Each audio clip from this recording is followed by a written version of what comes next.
Thank you. My name is Blessed Mhlanga, investigative journalist in Zimbabwe. So I just wanted to understand because there's a big link in Africa between poverty and the abuse of natural resources, and this also ties into the laws that prohibit, say, the trade in ivory and rhino horns.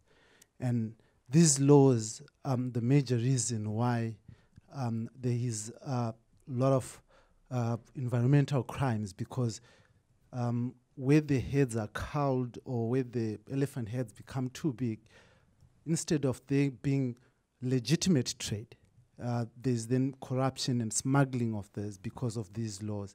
Now, what do you think in terms of these laws that seem to prohibit locals from benefiting from their wildlife legitimately and their contribution towards corruption? And the second part of it is, what is the mitigatory factor that would bring people out of poverty so that they begin to appreciate the value of preservation and conservation of their resources, so that they can begin to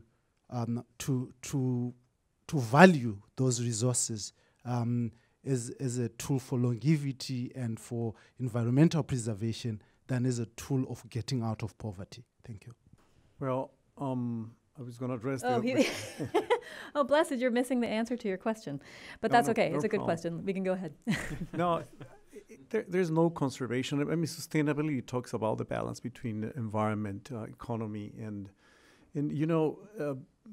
growth cannot happen. Sustainable growth is all about the balance. So hard to talk about conservation when you have populations that are in a very bad situation. So we have to strive for sustainability at all fronts.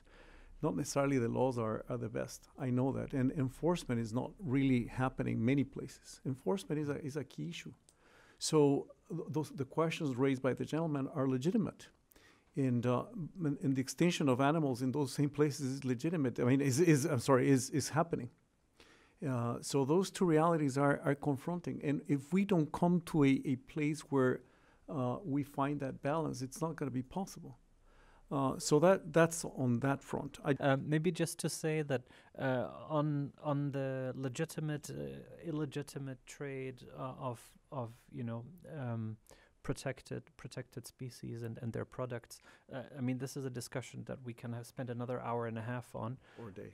Yeah, I think, and I don't actually, I'm not sufficiently of an expert to say which way is the right way from a conservation perspective. Our colleagues are here to have the arguments on that. I think the only point I would make here is that I think the assumption that legalizing a certain amount of trade will inherently lead to less corruption is sort of a very weak argument. I can make as many arguments why there would be more corruption by legalizing the trade. So that's perhaps not the strongest argument for it. But again, thank you everybody for the participation and for you to come for coming. Thank you.